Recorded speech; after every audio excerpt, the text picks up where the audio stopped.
Hello, everyone, and thank you for tuning in. My name is Ben Duplessis. I am a member of the Wealth Strategy Group with our head office in Vancouver, British Columbia, Canada. We provide specialized transition, estate, and succession planning advice to successful business owners and their families throughout Canada and the US. This is part of an ongoing series of podcasts dedicated to enhancing the planning literacy of business owners and wealthy families. This series can be accessed through our website at wealthstrategy.ca. I'm pleased to have as our guest today, Jeff Graham. Jeff has been involved in the financial industry in various capacities for the past decade. Prior to becoming a financial advisor, he graduated from Thompson Rivers University with a Bachelor of Commerce degree and holds both the CFP, Certified Financial Planner, and CLU, Chartered Life Underwriter designations. Jeff owns and operates a full-service financial planning firm called First Oak Financial Incorporated. A substantial portion of Jeff's clients are under the age of 35, so Jeff establishes himself as a resource and trusted partner, advising them on financial planning fundamentals and establishing a strong foundation. Thank you for coming on, Jeff. Thanks a lot, Ben. Very nice introduction there. Well, we're very happy to have you. And today's topic of conversation is what to know as a financial advisor entering the industry. First off, let's start this. What led you into a career as a financial advisor? Yeah, it was never a situation where I woke up one day as a child and thought, oh, this is where I want to be. I want to be selling insurance or advising on investments or retirement planning. When I was in university, I worked in an accounting, kind of full cycle accounting bookkeeping role for a financial administration company. I did that while I was finishing my undergrad, and I didn't really have a final destination career path in mind when I was working my way through that in my early 20s. I was open to different options, but in the back of my mind, I was always a numbers oriented person. So that was, I guess, where I knew things would go. I just didn't know the exact capacity. I was introduced to a family friend who happens to be the founder and principal of the Wealth Strategy Group, Mr. John Askin. We began chatting about different things, and he kind of introduced me to a lot of things within the industry. That one thing led to another. I was then introduced to Carl Krokosinski, the head of Custom Plan Financial, and it just began to open my eyes to the financial services industry in the form of financial products such as insurance and investments, and then more into the comprehensive planning, which is more the retirement, estate, tax planning sort of thing. So just one thing led to another, and here I am now. But it was never a childhood goal. It was just kind of a blend of opportunity, and then me becoming quite enthralled and captivated by everything the industry has to offer. Well, that's outstanding. You've been in the industry for about 6 years now. How would you say your first 6 years have gone? And has it been what you expected? What did you expect? Yeah, it's tough to say what I would have expected, because I came in completely green to this space. I wasn't at the age I was at. I wasn't working with a financial advisor for myself. I didn't have family or friends that were in this industry, so I came in without expectations. The first 6 years have gone exceptional, though. I couldn't be happier with the direction that the industry is going, and with I guess my early experiences. Obviously, there's people in our industry that have been around 35, 40 years, and they may have a totally different perspective. But looking back on my 6 years, I couldn't be happier with the decision I made. It's easy to stay invigorated, motivated in this profession, because each day is different. Each client has their own set of circumstances. Each day really is different, and that keeps me motivated. I find the work very fulfilling, and really I couldn't be happier with the decision I made and the career path that I ended up going down. Well, that's outstanding. It sounds like you've really found a good fit for yourself, Jeff. Yes, it's an industry that not a lot of people would know the vastness to it, and how different avenues. There's such a array of different strategies, solutions, types of clients that you can work with. It's a very broad industry in the sense that different advisors might gravitate towards different sections. But I truly believe if you're interested in helping people, if you're interested in the financial side of things, it's an industry that anyone can find a passion in. Well, that's awesome. That's a lot of the good side, but starting out, would you say you experienced a number of challenges? And what would you say your biggest challenges were for a new advisor coming in? Yeah, starting out as a fully independent financial advisor is extremely challenging. So when I say fully independent, what I mean by that is not coming in working with maybe a more senior advisor or working for a bank or a financial institution. You're coming in fully independent. So when in the capacity of financial products, you're taking on kind of the role of a broker. So it's daunting because there's no salary. You're fully self-employed. So cash flow is a challenge for new advisors. There's a pressure to be acquiring clients constantly. Um, there's no, again, you're not getting leads from any other sources. So there's really a lot of pressure in those early years. Uh, the challenge that new advisors face with that is clients want to work with experts or people that they can trust that their interests will be taken care of. And it is challenging when you're in your first year or first couple years to position yourself as that expert. Um, you need to quickly get up to speed on different products, different solutions, and learn really on the fly, and have those resources to lean on, because it's just like starting any other business, starting your own financial planning practice. The numbers are grim for people that can survive in this industry over a couple years. So you have to be able to hit the ground running. Well, it sounds like you have a lot of experience with that. Would you have any major recommendations to give to new advisors to help get over those first few hurdles? Yeah, I think because the being a financial advisor or financial planner, because there's so many different avenues that you can take that. You can be an advisor that specializes in group benefits. You can do corporate insurance. You can do individual insurance. You can focus on the investment side of the business. So because there's so many different segments, it's very challenging to try to do everything off the start, or ever, because you're not going to be you're going to turn out to be kind of a jack of all trades, which in other words is a master of none. I found it very prevalent in my early years to align myself with specialists in different sectors of the industry, people that have the expertise, they've been around for years, because it's impossible to be an expert in every single category of the financial planning realm.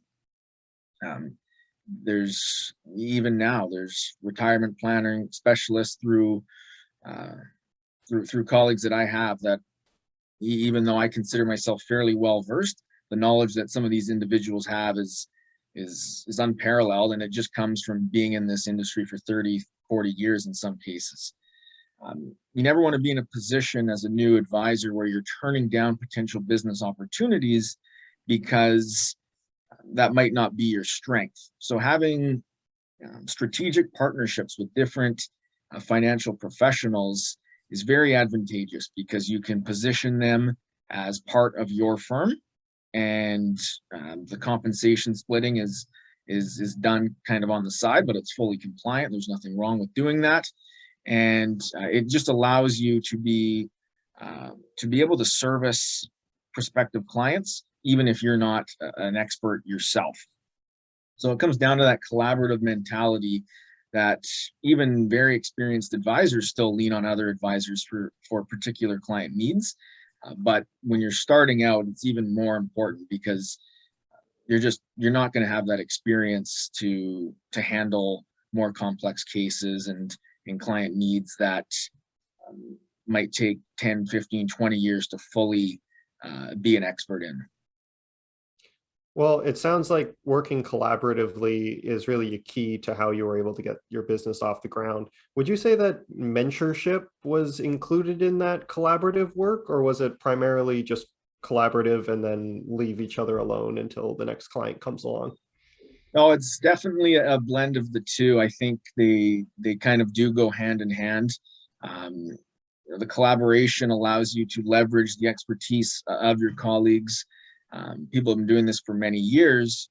Um, there's really a team mentality to it. Everyone's on the same page, and at the end of the day, all advisors are trying to do what's best for their client. So if you meet with a client and or a prospective client, and they have a certain situation that isn't maybe isn't up your up your repertoire, being able to kind of put your ego aside and say, I'm not the best fit for this, but my colleague is. I think that takes it's a fiduciary duty to the client at the end of the day, and you're putting the client's best interest first. From the mentorship perspective, it's also a crucial component. Having someone to bounce ideas off, run cases by, discuss strategies, just the overall accountability of a mentor-protege relationship is very valuable. I know wildly successful advisors, 30 years plus in the business, that still have mentors of their own, and it doesn't necessarily need to be an age thing. Every advisor has something that they can teach another advisor, and vice versa. And I think advisors are all in it together more or less, because with the industry flourishing, it just bodes well for all the individual advisors. We hate to see negative press because an advisor wasn't compliant or did things that weren't up to professional standards, and that's the kind of thing that really damages the business. So when I meet clients that have existing or meet people that have existing relationships with advisors and they're happy, that makes my day, because I want the client advisor relationship to do well, whether it's my client or someone else's. At the end of the day, though, the mentorship is to me about accountability and leaning on someone else's experience, because when you're new, you don't have that. And even though times are changing with technology and things like that, the industry is still about helping your clients, and that's what it comes down to. Well, I think that's a great way to put it, Jeff. Um, Moving into more of a current event situation, we're still in a global pandemic, and you were an advisor before the pandemic, you've been an advisor during the pandemic, and you will likely be an advisor after the pandemic. What do you think the impact will be of the health pandemic on our industry? Yeah, when I first came into the industry, 6 years ago, technology was starting to play a factor. There was a shift from paper applications, like speaking of, say, life insurance, for example. You'd have these thick 40, 50-page insurance applications, the old school pen and paper, and that was the way it was always done. There was a shift prior to COVID, where insurance and investment companies were creating online applications. That raises some compliance issues in terms of verifying identity and things like that. But the shift had already started. What came about due to COVID was there was now no alternative. The insurance companies had to start adapting to the technology. They had to provide advisors with the opportunity to conduct business non-face-to-face. Not only were clients not maybe able to meet, but a lot of people weren't comfortable to meet face-to-face. So I think in one way, the pandemic forced their hand, the insurance companies, the investment companies, to allow different techniques for advisors to conduct business. The e-signatures with like the DocuSign and the Sign Now are all allowed for more forms. An example is certain insurance carriers allow beneficiary change forms to now be done fully electronically. So there's been some positive changes for our industry that have come out of this. I think technology plays a major role in every industry now, and I'm sure there's many advisors that don't like it. They've been doing things a certain way for the past 30 years. But in my mind, this was inevitable eventually. And the pandemic really forced their hand to prioritize this. And I think my hat goes off to the insurance and investment firms, because they've made our jobs easier for conducting our business when people aren't comfortable meeting face to face. Yeah, it was a necessary change at that time of crisis. And moving forward, do you think that that's going to shape how things are in the next 10 and 20 years? Do you think it'll become even more technology dependent or technology integrated? Or do you see it reverting back in some ways? Good question, Ben. I think technology will continue to play a major role in how this industry evolves. At the end of the day, consumers expect efficiency in every aspect of life. Whether you're at a grocery store and you want to go to a self-checkout as opposed to a cashier, the clients still have a choice. If you're someone that wants to purchase an insurance policy, you don't have to do it online. You're fully welcome to meet with your advisor in person. But at the end of the day, the consumer has that choice, and choice is good. So the challenge that advisors will have as this shift in technology continues to happen is balancing efficiency for a client, but also managing our compliance requirements. Being a part of Financial Planning Canada and the Financial Planning Standards Council, there's strict compliance requirements that I have in terms of my fiduciary duty and everything that the Insurance Council of BC mandates as well. So it's never a situation where we can rush things because a client only has 15 minutes and they think they can get this done. We have to balance efficiency with still making sure that we're doing our job, and at the end of the day, it's in the best interest of the client as well. As individual advisors, constantly reviewing our own systems and procedures. For example, when scheduling meetings, using software that minimizes time, makes it easy on the client.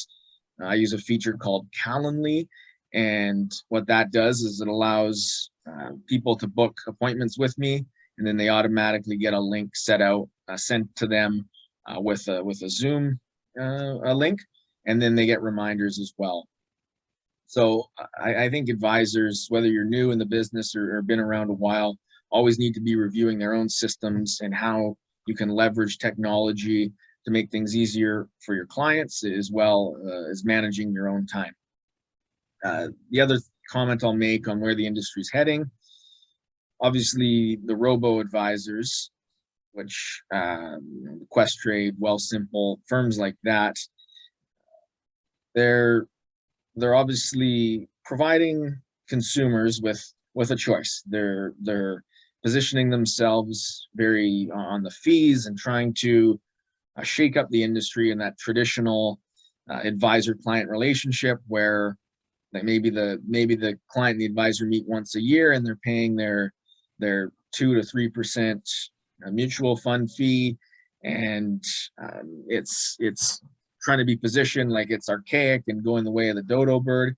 It's applying pressure on advisors to constantly communicate their value and their worth, and I think that's a good thing. I don't think that should be dismissed by financial advisors, that these tech companies, I'll call them tech companies, not financial companies, they're forcing advisors to be better, and I think that's a good thing, because at the end of the day, we want to service our clients, and we want our clients to feel happy with the relationship. Constantly reviewing those systems and processes and being able to articulate the value that you can provide is a great thing for the advisor-client relationship. Well, that's some very good insight, Jeff, and we really appreciate having you on today. Just some final parting words. I would like to thank you, Jeff, for coming on, and thank you for sharing your expertise. And hopefully there's a few new advisors out there who will take some insight from this. And anyone who isn't an advisor, hopefully they gleaned something from this conversation. Thank you so much for listening today. And Jeff, is there anything else you'd like to say before we finish up? No, thanks for your time, Ben. Thanks for having me on. And I can be reached at 604-761-7543. And my email is Jeff, Jeff, at firstoakfinancial.ca. Should anyone have any questions, I'm always happy to speak to new advisors that are new to the industry, or those that are considering coming into this industry. Provide any advice if possible. So thanks again, Ben, and have a great rest of your day. You as well, Jeff. Thank you. Thanks.